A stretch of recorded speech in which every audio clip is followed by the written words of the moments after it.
So you've done really well with referrals. Like, I think that's, I mean, like you said, we're from this area. We're cops in this area. We sold a lot of cops in this area. And like, luckily I was deputy, like you can pull that card. I was deputy of the year over in this county. I'm going to sell like hopefully people kind of know that network. I guess what are some of the networking and referral tips you would give, somebody in sales? Like, what have you done well to mine a neighborhood, mine a network that's been effective for you guys? So when I started in September of 2020. October, it hit me, because we used to have a referral program. Now with Florida, laws and insurance, it's put on hold right now. We can't, pay for a referral.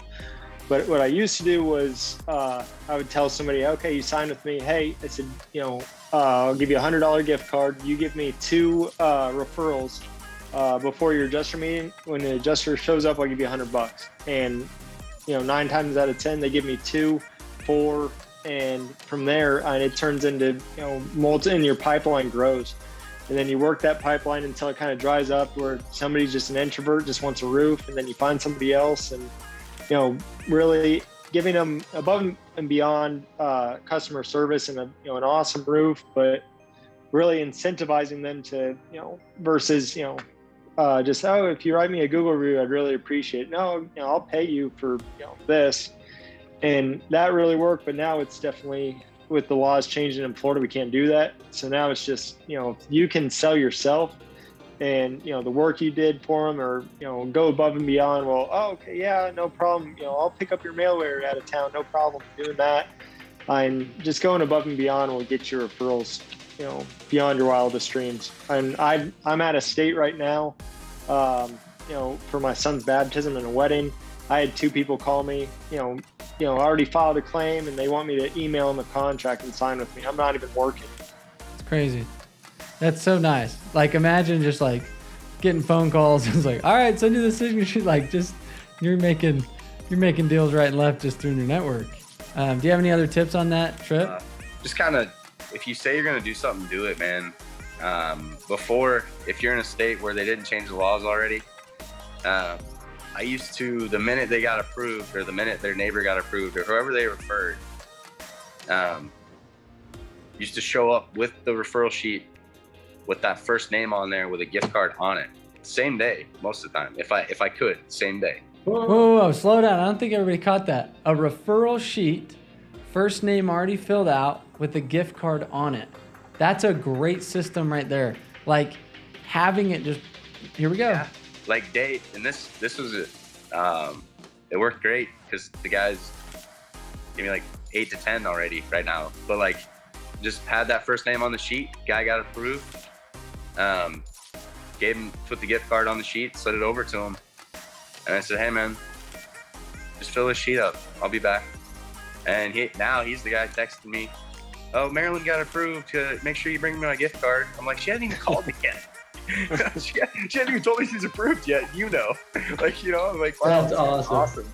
But yeah, man, just like I said, dude, be honest with people and genuine. You'll get referrals. I always tell, especially in Florida, we have a lot of retirees, so these people feel like they're being taken advantage of. So you just spend 15, 20 minutes extra time just talking about stuff besides roof or besides sales. Build that personal relationship with them. So when they get pushed back from the insurance or the adjuster or whoever, they know you're in their corner. That's all they want to know. And they'll refer you to everybody, their grandkids, their cousin, whatever, And that's kind of where we're at now. The gift card days are over, but that's okay. Yeah. We roll on. That's tough. So those that are listening are probably like, what the freak? Like, so in Florida, the judge and state passed a law that you can't market roofs in certain ways, and they're kind of lobbying right now to try to make this unconstitutional. And but this is another reason why the Door-to-Door Association will play a big part in futures of door-to-door, because it's like this could be a precedence for other states, other industries. If this really does stay this way and doesn't get changed, it's kind of like, whoa, like, not okay. This is how we've marketed forever. Why wouldn't we be able to market this way? It is a very pure form, freedom of speech way to market.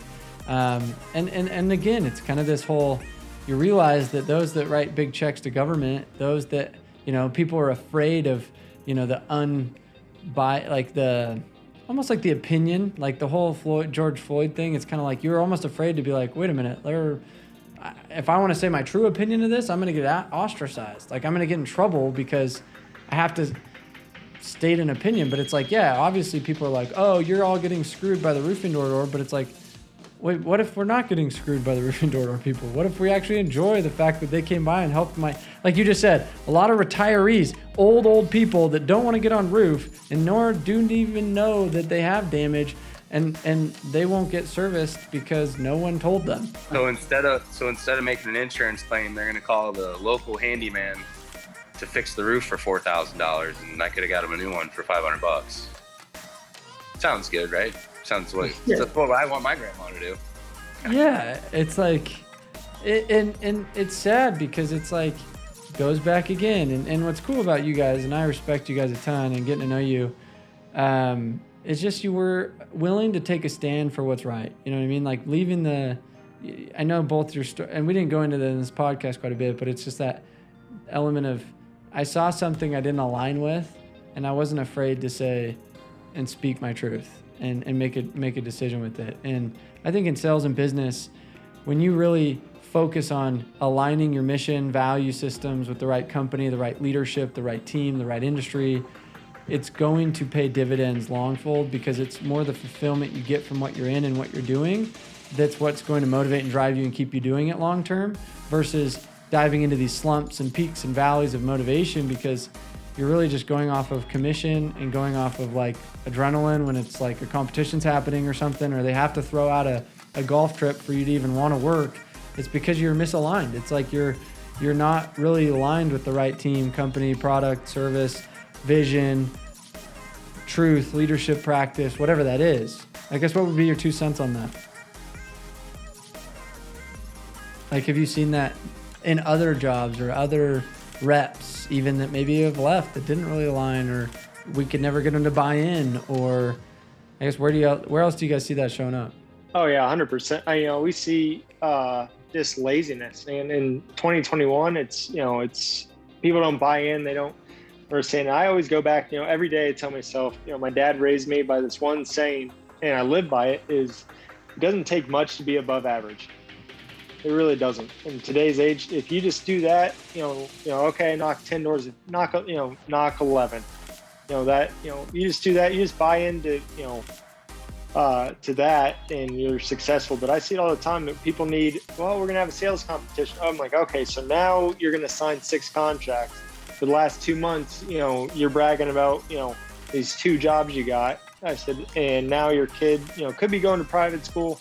You're putting them in public school, and you're foreclosing on your house. You have the work ethic. You just want motivated by this. If you work harder, you're gonna. That's what's beautiful about door-to-door commission. Where you're an independent contractor is you get paid for how much you work. And that's what David and I, where we're putting our lives on the line, getting shot at, all this, fighting for our lives. Where we're still getting $20 an hour. Whether we're the best cop, the worst cop, it doesn't matter. Now, we work and you get paid for it, and it shows with people that they get weeded out. So true. I'll say that your paycheck. So like the old job, your why was never income anyways. So yeah, you know what I mean? Yeah, it was coming every 2 weeks, but it wasn't much when it got there. You kind of do it for other reasons, and you got to have that why. But I knew I was misaligned and had to go into a different industry when the cons were outweighing my why. I knew it was time to check out. I just didn't have any fire or passion left for it anymore. They beat it out of me. What I'll say too is like, it's the same thing here. The hard workers, or the AKA killers, or whatever you want to call them, the closers, all kind of gravitate towards each other because we're like-minded. Mm-hmm. The same at the old job. The studs all want to be with the studs. SWAT guys are all with the SWAT guys. The killers are all with the killers. It's no different, except this time there's like a little treasure at the end of being that brand. And for me, it's like I have a high tolerance. Like I don't think I'm better than anybody or more talented than anybody. I work really hard, but like there's people at our work right now that are way more talented than I'll ever be. But at the same time, you just got to work hard, and like good stuff happens. But like I said, you know, it's environment too, and we have a great work environment. You've been a part of it, where like they'll take you as far as you want to go. You just got to work, and they'll help you with whatever you need help with, and that's pretty cool because a lot of places don't have that. My old job was, well, you can do that, and you can work really hard, and you can carry the shift, and you can carry the unit, and then cool. So now we know we don't need to hire more people because we'll just take care of it, and we'll pay you $20 an hour still.